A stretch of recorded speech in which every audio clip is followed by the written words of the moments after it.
Já estamos na nossa aula 4 do nosso segundo módulo do curso de Teoria Geral dos Recursos. E aí, já está preparado para encerrar esse requisito da legitimidade? Finalmente, né? Finalmente já estamos concluindo aí o comecinho do nosso curso. E já é uma grande vitória. Por quê? Já é um amplo conhecimento que você tem comparado aos outros colegas de classe, outros colegas também de profissão, que não adquiriram esse maravilhoso curso, não é mesmo? Vamos continuar aqui então? Vamos então aqui para o nosso slide, nós iremos falar do terceiro prejudicado. E para falar do terceiro prejudicado, eu vou pedir a sua atenção redobrada, porque tem detalhes importantes e que se você não se concentrar, você vai se perder no meio e não vai conseguir mais voltar o seu raciocínio, tá? Então, o olho bem aberto para a gente começar a nossa aula. Vamos lá! Vamos iniciar aí lendo a doutrina de Humberto Teodoro Júnior. O que Humberto Teodoro Júnior trouxe para a gente acerca do terceiro predicado? Vamos ver. Humberto Teodoro Júnior diz o seguinte, que para que o terceiro interfira no processo por meio de recurso, sempre se entendeu ser necessário demonstrar uma relação jurídica com o vencido. Então, o terceiro predicado tinha que demonstrar essa relação jurídica com o vencido. E essa relação jurídica deveria demonstrar que pudesse sofrer um prejuízo em decorrência do quê? Da sentença judicial. Então esse sempre foi o entendimento que prevaleceu desde o antigo CPC. O atual CPC, em enunciado inovador sobre o tema, subordina o recurso do terceiro prejudicado à demonstração do quê? Da possibilidade, olha lá, da possibilidade da decisão sobre a relação jurídica submetida à apreciação judicial atingir direito de que se afirme titular. Então, perceba o seguinte, nós tínhamos o quê? Uma regra de demonstrar essa relação jurídica com o vencido e o nosso atual CPC, ele flexibiliza essa regra dizendo que a legitimidade pode ser garantida ao terceiro prejudicado caso ele demonstre a possibilidade de a decisão judicial atingir um direito que ele se afirme ser o quê? O titular. Bom, para a gente entender ainda melhor isso aqui que eu estou querendo demonstrar, eu fiz uma ilustração muito bacana que não tem como você não aprender. Mas eu preciso aqui da sua concentração. Então vem aqui comigo com bastante concentração. Vamos lá. Então, qual era a regra geral que nós tínhamos no CPC de 73? Vamos entender ela primeiro. O que vigorava era o seguinte, nós tínhamos aí, no processo, uma relação jurídica de direito material, como vocês bem sabem. E essa relação jurídica de direito material, ela era objeto do processo, porque ela discutia algo aqui dentro deste processo. E para que o terceiro prejudicado garantisse a sua legitimidade para interpor o recurso, ele deveria demonstrar que ele tinha uma relação jurídica de direito material com uma das partes, no caso hipotético aqui eu coloquei com o réu, tá? Então ele tinha que demonstrar que ele tinha uma relação jurídica de direito material com uma das partes e que essa relação jurídica de direito material sofreria um reflexo negativo com a decisão judicial que fora promulgada. Então perceba, a regra geral dizia o quê? Que o terceiro prejudicado tinha que demonstrar a interdependência entre essas duas relações. A primeira que era objeto do processo e a segunda que era uma relação jurídica de direito material extrajudicial, tá? Que não era objeto do processo. Para que você consiga entender melhor o que aqui eu estou querendo explicar, eu vou incluir mais um exemplo aqui, beleza? Então vamos lá. Imagine-se que o objeto do processo, que está em discussão, é um bem imóvel, tá? É uma casa. E a autora aqui, ela ingressou com uma ação reivindicatória, alegando que ela é a legítima proprietária do imóvel e não o réu. Perceba, nós temos aí um bem imóvel objeto do processo. Mas agora imagine que esse bem imóvel está locado para esse terceiro, tá? E quem locou o bem imóvel foi o réu. Então, deixa eu apagar o quadro aqui para você enxergar melhor o que eu estou querendo demonstrar. Então nós temos aqui o réu como locador e a terceira prejudicada como uma locatária. Perceba então o seguinte, nós temos uma relação jurídica de direito material, objeto do processo, que está discutindo o bem imóvel, e nós temos uma relação jurídica de direito material que está vinculando duas partes acerca de um contrato de locação.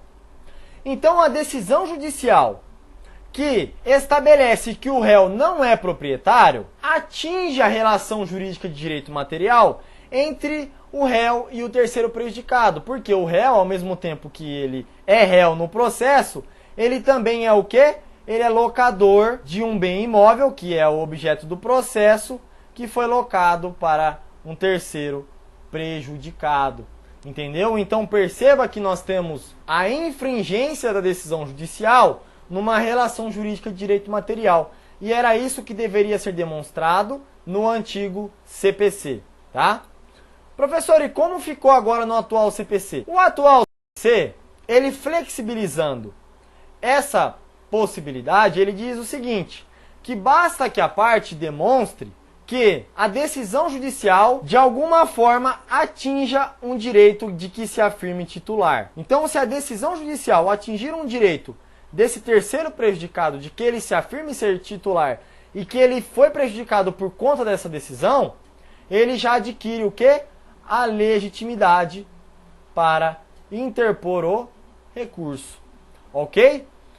Então, perceba o seguinte. Professor, então quer dizer então que a regra antiga não se aplica mais? Sim, ela se aplica. Mas o que ocorreu no atual CPC foi a flexibilização, ou seja, a possibilidade, tá? A inclusão dessa possibilidade do terceiro demonstrar que a decisão judicial possa atingir um direito de que se afirme titular, sem a necessidade da regra geral antiga dele demonstrar o quê? A interdependência entre as relações jurídicas de direito material. Uma é extrajudicial e a outra é objeto do processo que é judicial. Certo? Daí, desse conceito de terceiro prejudicado e dessa possibilidade de que a decisão judicial o prejudique de alguma forma, nós temos aí então dois tipos de prejuízo que pode ocorrer para o terceiro prejudicado. Quais seriam os dois prejuízos? Vamos lá. Aqui agora nós iremos visualizar os tipos de prejuízos. O primeiro deles é o prejuízo reflexo.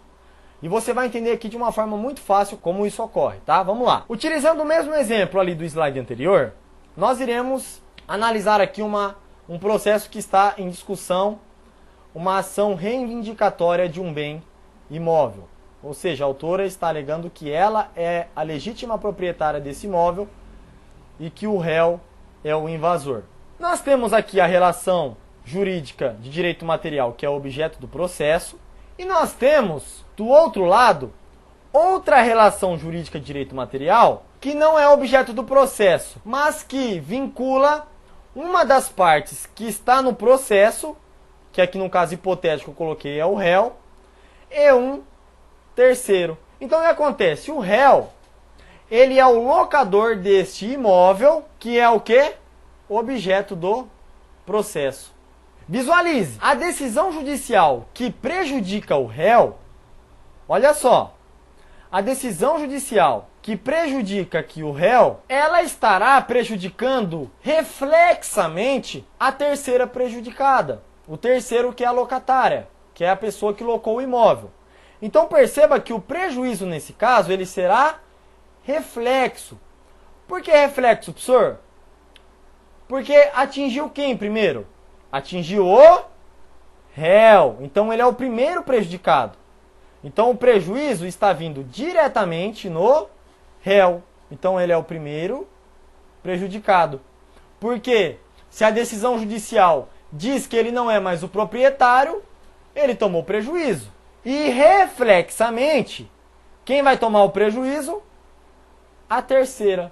Porque ela é locatária e ela tem um contrato de aluguel com o réu.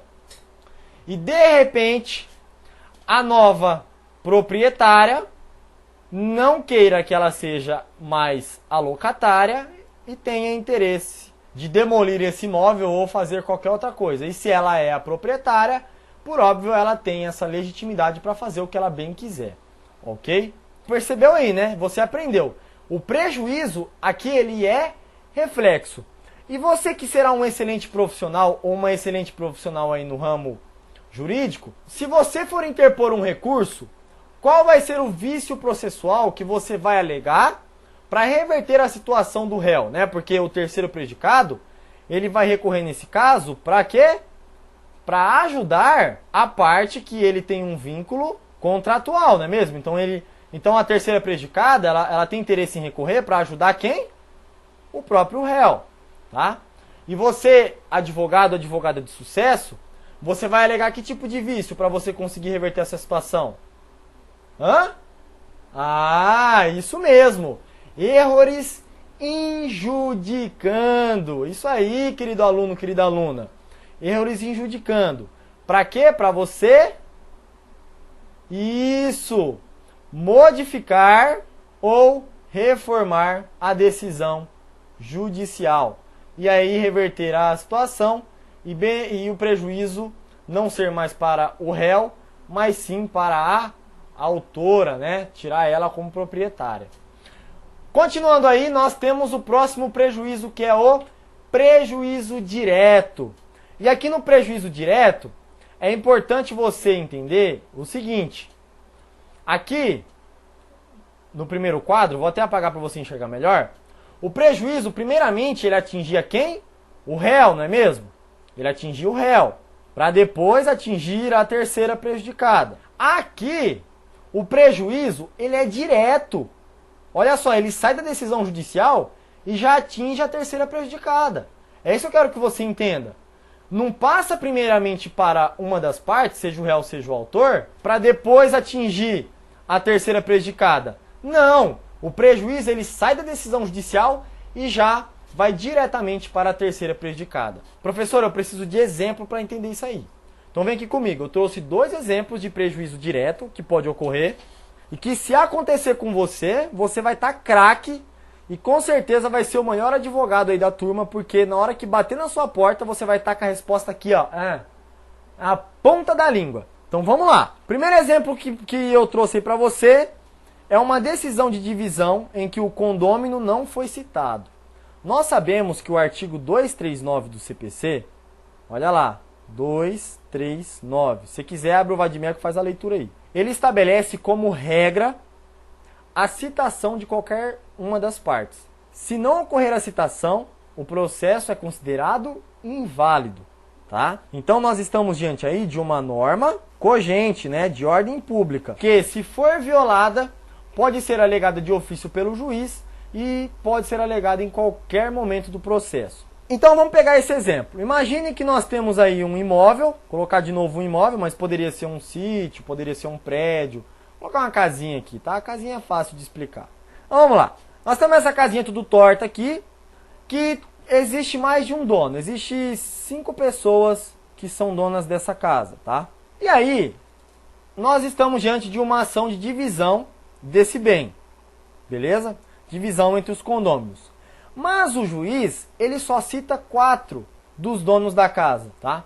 Então, de 5 pessoas que eram donas, só 4 foram citadas. E este um que ficou para trás é essa terceira prejudicada. E aí, no momento em que o juiz profere a sua decisão e promulga, a terceira prejudicada, ela toma conhecimento. E aí ela olha para essa decisão e fala, peraí, eu não fui citada. Como assim houve essa divisão de bens sem a minha citação? Isso aí está errado. E aí, então, nós estaremos diante de um prejuízo direto. Perceba que nenhuma das partes aqui tomou prejuízo. Quem tomou prejuízo foi a terceira pessoa, que não foi citada, que é essa pessoa que ficou sobrando aqui dessas 5. Tá bom? Próximo exemplo aí é a decisão de partilha sem a presença de um herdeiro. Olha que exemplo bacana. Imagina só, tá lá o seu Damião, vou usar esse nome Damião, tá? Porque eu quero usar Damião, vamos lá. Então tá lá, seu Damião tem 5 filhos, e aí seu Damião morre e deixa aí um bem de herança. Então esse bem se transforma num espólio, né? Para fazer a partilha. E aí, através desse processo, para dividir essa herança, o juiz dos 5 filhos só chama 4 filhos no processo. Veja bem. E aí, depois que o juiz fez toda a partilha, dividiu todo esse bem, a terceira prejudicada toma ciência de que houve um processo dividindo os bens do seu pai e que ela não foi chamada nesse processo. E através dessa ciência, ela percebe que ela foi a única prejudicada. Ou seja, ela foi a única que teve um prejuízo direto. Então estaríamos aí diante de mais um caso de um prejuízo direto que não atinge nenhum dos filhos. Pode ver, nenhum deles sofreu prejuízo, apenas o terceiro. Nesse caso, a terceira prejudicada. Conseguiu visualizar a diferença entre um prejuízo reflexo e um prejuízo direto? Isso é de extrema importância para você. E para complementar ainda mais o seu conhecimento, para garantir que você investiu certo nesse curso, vamos complementar mais uma coisa. Se chegar no seu escritório, o mesmo caso de prejuízo direto, e você estiver ali diante de vários advogados, que estiver ali na hora esquentando a cabeça pensando o que vai fazer, você vai ter de novo a resposta na ponta da língua. Sabe por quê? Se nós estamos diante de um vício processual, você já deve ter pensado nisso. Olha lá. Qual vai ser a peça recursal que você, como advogado, olha só, advogado profissional, o melhor advogado do mercado, da sua região aí. Qual vai ser a peça processual, ou seja, qual vai ser o vício processual que você vai alegar na sua peça? Hã? Ah, tá vendo como que você é inteligente? Erros em procedendo, professor, porque nós estamos diante de um vício de procedimento, não é mesmo? E se estamos diante de um erro em procedendo, o que você vai pedir para o tribunal? Hã? Ah, tá vendo como você é esperto? Ou esperta? Olha lá, você vai pedir a invalidação ou a anulação desse processo, não é mesmo? Olha só que bacana. Então, você pedindo a invalidação ou anulação através da violação dos artigos 239, que é de norma cogente, da não citação, com certeza os desembargadores vão cancelar esse processo e vai pedir para o juiz voltar à fase inicial e transcorrer o processo do zero, agora com a devida citação da terceira prejudicada. Beleza? Olha o conhecimento que você adquiriu aqui dentro desse slide. Já pensou o quanto você iria esquentar a cabeça ali na doutrina para entender tudo isso daqui, que eu te passei de uma forma assim, ó, simples? É por isso que valeu a pena cada centavo investido aqui nesse curso. Eu falo para você, o curso que eu estou fazendo para você não é gasto, é investimento. Você vai sentir a diferença no dia que você se tornar um grande profissional. Porque na hora que chegar o cliente no seu escritório e jogar o problema na sua mesa, eu quero ver. Aí que é o divisor de água entre os melhores e os meia boca, tá? E você estará dentre os melhores, porque aqui a nossa meta é garantir o seu sucesso, tá bom? Então o Explique Direito é um canal de sucesso. Então acompanha os nossos vídeos, nossos canais e os nossos cursos, porque você precisa se especializar cada vez mais para você ser o melhor advogado aí da sua região, tá? Vamos então encerrar e tratar do Ministério Público. E aqui no Ministério Público é simples, não tem muita explicação, porque nós sabemos que a legitimidade do Ministério Público já decorre de lei, né? Artigo 996 caput. Mas vamos dar uma olhada aqui na crítica doutrinária que Daniel Amorim de Assunção traz. Eu acho interessante trazer essas críticas, porque nos faz pensar fora da casinha, né? Então vamos lá. A legitimidade recursal do Ministério Público está expressamente prevista no artigo 996 caput do Código de Processo Civil, podendo recorrer nos processos em que participou como parte ou como fiscal da ordem jurídica. Olha a crítica do Daniel Amorim aqui, ó. Quando o Ministério Público participa como autor ou réu, o dispositivo se torna repetitivo pelo simples fato de ser considerado como parte no processo. Na realidade, a depender do conceito de parte adotado, a norma é desnecessária, considerando que o Ministério Público, como fiscal da ordem jurídica, é parte na demanda, o que basta para ter legitimidade recursal. Então o que o Daniel Amorim falou aqui? Você já deve ter entendido, né? Mas vamos só reforçar aqui na ilustração. Promotor, ele pode ser tanto autor como réu na demanda, tá?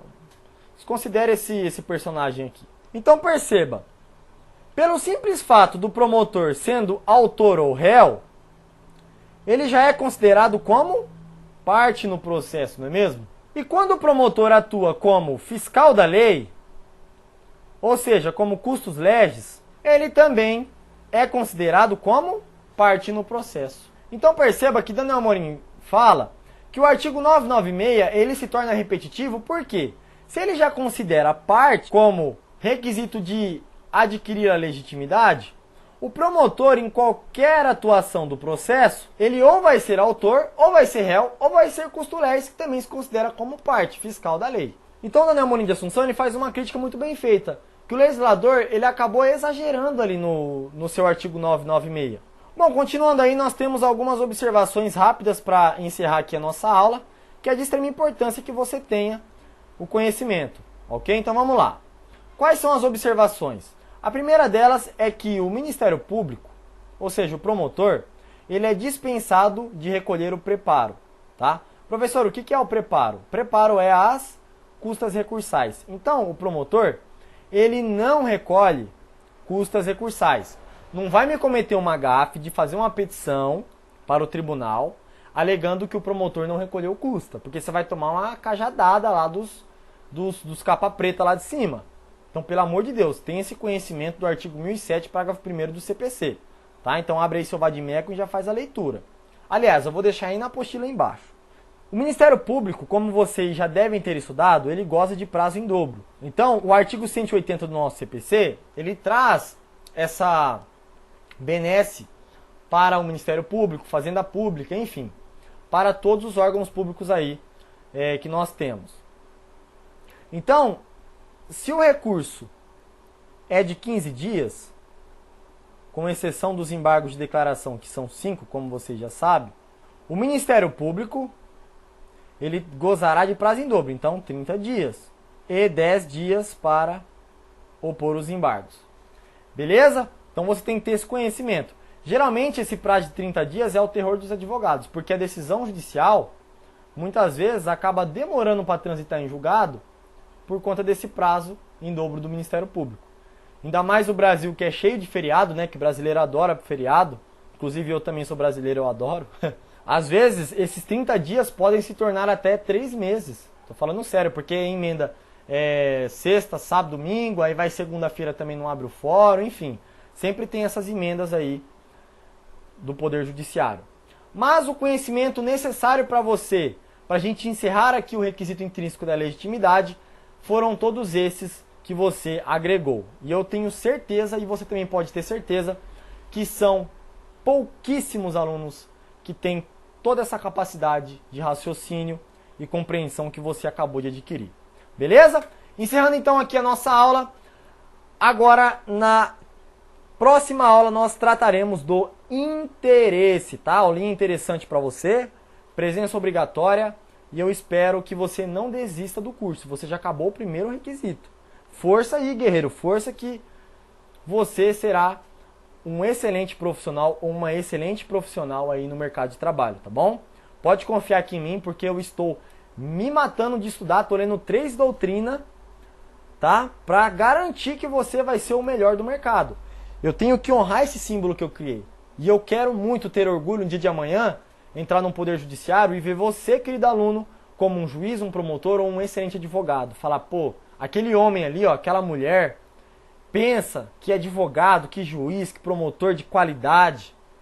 E eu vou sentir orgulho de se qualquer dia trombar com você e você falar, professor, eu aprendi com você no seu curso do Explique Direito. Tá? Olha, chegou a arrepiar. Até a próxima aula. Aquele abraço.